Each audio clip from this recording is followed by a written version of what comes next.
দুই বোনের গল্প ১৯ নম্বর পাঠ নিয়ে চলে আসলাম আমার প্রিয় বন্ধুরা। রীতা এবং রিমা দুই বোন পরীকে এগিয়ে দিতে বাইরে এসেছে। তখন পরিবন্ধু অনেক কথাই বলেছে। শেষমেশ যখন বিদায় নিতে নিল, তখন রীতা এবং রিমা বলল, তোমার সঙ্গে আবার কবে দেখা হবে বন্ধু?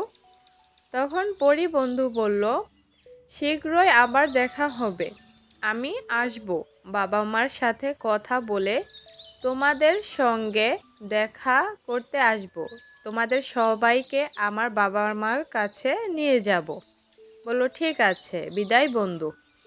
রিমা এবং রীতা দুই বোন ঘরে চলে আসলো। বাবা মার সঙ্গে বলল, আমরা আমাদের বন্ধুকে বিদায় জানিয়ে আসলাম।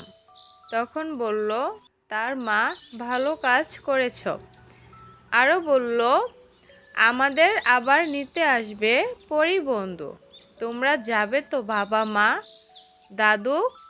তখন তাদের বাবা বলল, হ্যাঁ, আমরা অবশ্যই যাব। আরও বলল তাদের মেয়ে, আমরা জানো ঘুরতে গিয়েছিলাম, অনেক মজা হয়েছিল। তখন তার বাবা আবার বলল, তোমরা ঘুরতে গিয়েছিলে না বলে গিয়েছিলে আমাদের, কখনো আমাদেরকে না জানিয়ে কোথাও যাবে না। তখন বলল, ঠিক আছে বাবা, একা একা যাবে না তোমরা দূরে কোথাও, তোমরা মেয়ে মানুষ, অনেক বড় হয়ে গেছো মাশাআল্লাহ দিলে, তোমাদের নিয়ে আমাদের খুবই চিন্তা হয়। মেয়ে মানুষের কোনো নিরাপত্তা নেই, এটা তোমরা ভালো করে জানো। তারপরও তোমাদের বুঝিয়ে বারবার বলি, আমি তোমাদের বাবা, তোমার মা এবং তোমার দাদু তোমাদেরকে নিয়ে সারাদিন টেনশন করে। তারপর দুই বোন দাদু বাবা মার কথা শুনে রাত্রে ঘুমিয়ে পড়েছিল। তারা সবাই খাওয়া দাওয়া করে পরের দিন সকাল হলে আবার চলে আসে দুই বোন ঘুরতে বাগানে। বাগানে এসে টুনি বন্ধু এবং হলুদ পাখির সাথে দেখা হয়ে গেল। দেখা হওয়ার পরে টুনি বন্ধু এবং হলুদ পাখিকে বলল, তোমরা কেমন আছো বন্ধুরা? তখন টুনি বন্ধু এবং হলুদ পাখি বলল, আলহামদুলিল্লাহ, আমরা ভালো আছি, তোমরা কেমন আছো?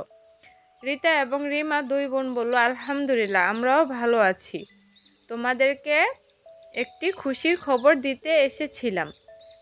প্রিয় বন্ধুরা, এখানেই ১৯ নম্বর পাঠ শেষ হয়ে গেল। যদি ২০ নম্বর পাঠ দেখতে চাও অবশ্যই কমেন্ট করে জানিয়ে দিবে। যদি গল্পটা ভালো লেগে থাকে অবশ্যই লাইক কমেন্ট করে কার্টুন টিভি চ্যানেলের সঙ্গেই থাকবে। কার্টুন টিভি চ্যানেলকে সাবস্ক্রাইব করে দিও প্রিয় বন্ধুরা। ধন্যবাদ।